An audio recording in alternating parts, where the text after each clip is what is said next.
All right, guys. So welcome back to the channel. This is Matt Garland, NMLS number 58700, better known as MG the Mortgage Guy. We are live. We are blessed. Thank God for another day. If you're new here, welcome to the dark side. All right. Welcome to my world. Make sure you like, comment, share, subscribe, hit the bell for notifications because we got new videos dropping every day. 4 p.m. Eastern Standard Time. I even heard a little bell on that one too. Okay, Tooks is getting a little fancy here with the graphics and everything here. You know what I'm saying? I like it. Oh, and make sure you go to mgbookstore.com. Make sure you pick up one of my wonderful books, House Hackonomics, The Real Estate Investors Manifesto. Pick those up today by going to mgbookstore.com. Now, we are back with another Ask MG. I got super producer Jordana. She is here. She is back again with another one of your questions. Jordana, how the hell are you today? I'm great. I'm great. I wish I had I have a book. I have one of your books, but the one I have, you signed it and it was very inappropriate. So I think I want What? How was it inappropriate? he didn't give me the nice What did I say? Something like you're a pain in my ass? Yeah, like that. That's not inappropriate. That's the truth. I wish I had a nice, version.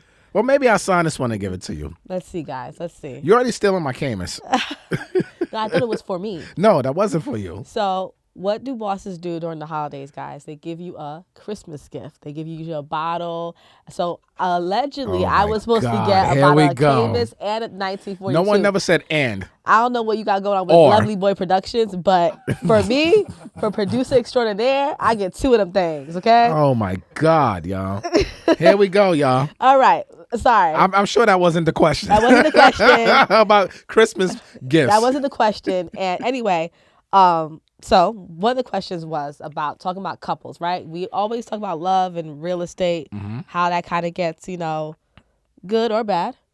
But one interesting question was, how do you basically get multiple FHA loans when you're a couple? Like how do you kind of flip that script, right? How do you navigate that? Is it a lot of pros? It seems like a lot of pros to me. Divide and conquer? Yeah. That's what it is? Divide and conquer. So now when you say couple, there's different types of couples. Yeah. You have like the boyfriend and girlfriend engaged type of couple. And then you have a marriage. You're married. Right. So my advice would be, prior to you getting married, you need to divide and conquer. Because if the goal is to get multiple FHA loans and house hack the right way, it's easier to do it when you're not married. Because, see, I get all the time, Jordana, people like, yo, I have an FHA, but my wife never used FHA before. She's still eligible for her FHA. No. Right, okay. She's not, right? And people need to realize that FHA is not first of all, it's not a first-time homebuyer program. Okay. Biggest misconception out there, that FHA is first-time homebuyer, and it's not. It's primary residence. Okay. So if you are married, that's her primary residence, whether it's in her name or not. That's the marital house, because we're going to know you're married. Right. Right? It's going to come up when we do all of our background checks, and we're going to see that address. 9 times out of 10, her mail is going to go there. She probably will change her credit cards, her bank statements, and everything. So what happens when you do that? Where does it report? To your credit report. So when we pull a credit, we're going to see this address, and one of the questions the lender's going to ask, what address is this? You're going to say, well, I live here, because all your documents say that address, right? So even if your name is not on the deed of the house or the mortgage, it's still your marital residence. So now an underwriter is going to say, what's happening with your marriage? If you're buying this next house and you want to use this as your primary residence, well, are you separating? Are you going through a divorce? What's happening here? And 9 times out of 10, that's probably not the case. Now, if you just want to be a bold-faced liar and try to commit mortgage fraud by saying we're getting separated and this, that, and the third, and you want to go get some fake-ass separation agreement done and this, that, and the third, they go to all these extreme extents, what I've seen people do, to just so they can house hack their life away and fraud the system, then that's on you. That's not on me. I'm not telling you to do that. Is this my camera? Look, here at MG the Mortgage Guy and Garland Media TV, we do not promote mortgage fraud at all. I am not telling you that's what you should go do, ladies and gentlemen. I don't recommend it. Okay? I recommend you playing the game the right way, because you don't want to get caught up in these streets, because it could get nasty, and it's not worth it to me. Right. Right? So but people try to do that. So if you are a married couple, it is much harder to do. Now, if you are engaged, you're technically still, by law, you're still single. When you're boyfriend and girlfriend, by law, you're single. When you file your taxes, it doesn't say boyfriend or whatever. Boyfriend, girlfriend. Right. It says head of household, spouse, married, jointly, whatever. Right. I never seen boyfriend or girlfriend or wifey or bae what's the other word on the tax returns. There's like another word for it too, like when you have health insurance, like I don't domestic know. partner. Domestic. That's really if you like, same sex. Right. Oh yes, okay. Right. Yeah, so same sex domestic partner. Right. Right. But now, since they changed all the laws, same sex can get married. Right. So it's real. It's marriage now. It's never boyfriend or girlfriend. Right. Or engaged. So the real way to do it is if you are in a committed relationship, somebody you trust, like, not a little young PYT thing, right? Not the PYTs. Not PYT, right? Nah, I said PYT thing. Yeah, yes, not that. That's from us saying that. Sorry. From the male's perspective, not with your PYT. Not with the. I don't know. What do women call PYTs? Y'all version of PYTs. That's a good question. Like a bae, I guess. Y'all call them baes? Yeah, like a boo, a bae. Okay. I mean, I've been out the game for a while. Listen, babe, I'm happily married. I don't want no smoke. Make that clear. I don't want no smoke. I did not do my FHA loan. I was married when I got mine, okay? So leave me out of this. Anyway, though. But remember, I sent you real quick, and I know we're running low on time, but I sent you an article about like this Real Housewives of Potomac. I was like, yo, I think she's committing mortgage fraud. Oh, that was a TikTok video. Yeah, because I was just like, I know, like something not right here. You technically are not with your husband. Like it was a little sketchy. So that video was definitely sketchy. So I think on national TV, the message is don't try to commit fraud. Don't try to beat the system. If you are, it's really good if you're in that phase where you're thinking about settling down with somebody. You might be getting engaged. You have that conversation with your partner, like, yo, listen. This is what we could do. We could, So this is what I would recommend for people who are couples, right, that are looking to buy real estate as a union together, right? So first things first, I will always say divide and conquer. If John and Sarah can both qualify for a multifamily property on their own, if your goal is to house hack, right, and if your goal is to become a landlord, if you each can qualify, then you each should go buy, let's just say you live in an area that has 4plexes or 4 families, then you each go buy that 4-family, even if it's a 3-family or 3plex or duplex, whatever you want to call it, right? Buy the multifamily, each of you buy one. So let's just say if it's a duplex, if you each buy one and you each live in it as your primary residence, even though you're still together, even if you're giving each other gifts with down payments and stuff like that and helping each other out from a financial perspective, that's fine to help acquire these properties. But now you have 2 properties in your portfolio. Right. Now you have 2 cash flows coming in. And then you can keep repeating that until you guys get married. So by the time you get married, if you do the 4-3-2-1 strategy, think about it. If you start a 4-3-2-1. That's amazing, right? Right? So 4-3-7, what's that? 9, right? So 4-3-2 is 9. Yeah. So 9, what's that? 18. Right. Wow. So think about that. Right. So if you each are able to 4-3-2-1, that's wild. After 3 years, you can have 18 doors and then you can get married and live happy ever after. And now you can buy the dream house that you really wanted, not the one you couldn't just afford or you're settling for 3 years prior to. So that divide and conquer is the biggest opportunity for couples who are on the same wavelength. Very important too. Yeah, you gotta be there mentally. You have to be there mentally. You can't. One couple can't want to do it more than the other. Because not everybody's ready for home ownership. No, not everybody's. Not just home ownership. Not everyone's being a landlord. Right. Most importantly, so I think if you are like-minded in your thinking and you both want to scale a real estate portfolio, you know this relationship is solid. Divide and conquer. Build up your portfolio. By the time year 4 comes around, you can really have 18, 19 units as a unit, as a couple now. And then when you get together, like I said, you buy a dream house and now you got all this cash flow coming in a short period of time, in 3 years. Right. And I mean, to bring Kiana Watson up into it, right? The men, the sassy boy shorts men, right? Oh my God. But like, I think if you're a woman and your partner, your boyfriend at the time is really about this, I think that shows some kind of confidence. I like it. Because if anything was to happen, you still have your own thing. He still has his own thing. and then you're in it together. Now you're really seeing, because everybody could say, "Yo, I love you. I want to propose. I want to do this." But now when you are doing the gritty and doing the paperwork, getting the houses, that's the type of partnership I think for sure. 100%. But this is where it can get tricky too with this. All right. Here's the con of this. In that same John and Sally situation, let's just say Sally may or John, either one of them may not have the money, and one other partner has the money that can continue to keep putting up for all these properties all the time. Now you have money being invested into a property that they technically don't own, right? So number one, I would recommend when you're doing something like this, you have to have an ironclad, some sort of agreement with each other.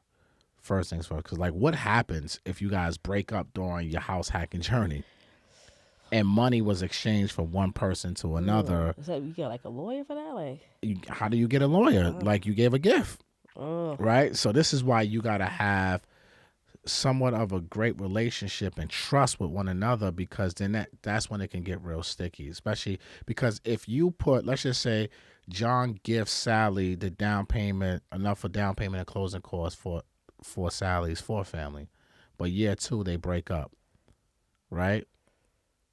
John now wants his money back because he's like, yo, F that.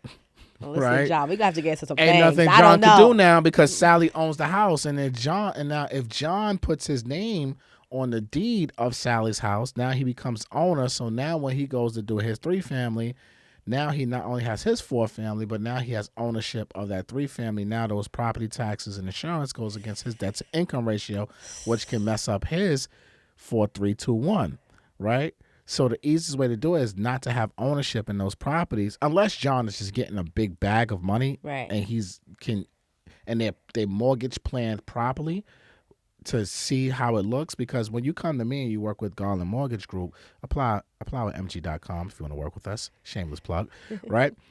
We're going to tell you, if you tell us your goals, we'll tell you what it will look like. Okay, you'll probably be able, based off of rates, we can probably get you X, Y, and Z properties over the next couple years. If rates go this, if you buy at these price points, you put this X, Y, and Z down. We can give you the whole blueprint.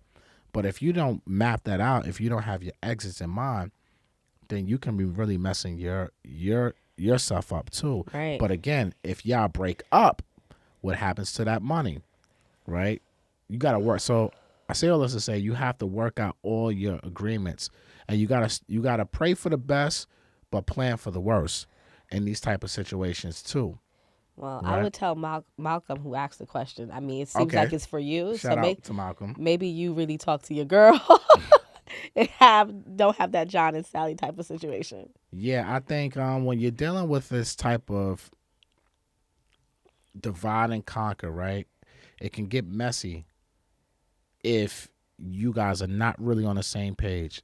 It makes life easier if you both have your own savings, you both Right. have your own money. But in some situations, you got to pool your money together to make these things happen. And if you are pulling your money together, I'll probably say have some sort of written arrangements between the two of you, especially from a estate planning perspective too. Let's talk on the flip side. God forbid something happens Oh yeah, that's to a good one point. of you, Yeah. right? And that's forget if you break up. What if something really happens and you're not here no more, and you got to go now meet the Lord, because things happen, unfortunately. So that's when you got to have your estate planning too, because if Sally has a baby daddy and some kids and stuff like that, now her kids, or let's just say Sally has an ex-husband, but the divorce is not 100% finalized. Oh, now you're going too deep, Matt. No, Oh, because my I've seen God. this. Oh my It's not God. too deep. I've seen this, right? Or what if Sally has brothers and sisters, and now her next of kin, depending on how that deed was recorded and It's what type after of ownership, not even, it might go to them, not to John. But John was the one who put up the bread. So the estate planning on this too, having wills and trusts to outline what your wishes are in the event of, God forbid, is extremely important too. So there's a lot when you're a couple buying real estate. There's a lot to discuss. Even if you're not on a house hacking journey, Right. there's a lot to discuss if you buying something when you're not married and you're doing it as a couple. It's very risky. It could be a disaster from hell because I've seen it so many different times. But then it could be beautiful. Oh, the flip side of all of this, it could be amazing. Like, and I've I'm thinking seen about both it. sides. Like, that would be like if my husband, if we had followed MG, the mortgage guy, a couple of years prior. You should have. We should have. Where the hell were you? Where the hell was I? First of all, like 4 years ago, I wasn't really popping like this. But still, if I had known, right, we could have done that, and we would have been on our, maybe 4th, 10th property by now. Who knows? So it's good and bad. You just gotta be careful. Yeah, I think it's the good and bad and ugly for everything in life. Right. But again, pray for the best, plan for the worst. Love that. Because if it works out, great, home run. Everybody wins. You win, your couple, your union. Your future kids win. Your future kids win. The generational wealth aspect of everything wins. But I would say, my advice is don't be doing this to someone you just been with for a year.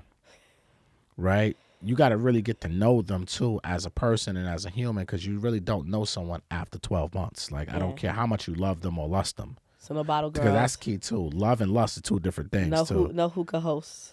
No bottle girls. Why we got to disrespect the hookah hosts and the bottle girls? They're humans, too. Okay, nobody that you met in the club like the night before. No, you can meet a girl in the club the night before, yes, but you can meet a girl in the club. All right. Like, what are you trying to be a hater for on the guys who picking up the girls at the spots? Such a hater right here.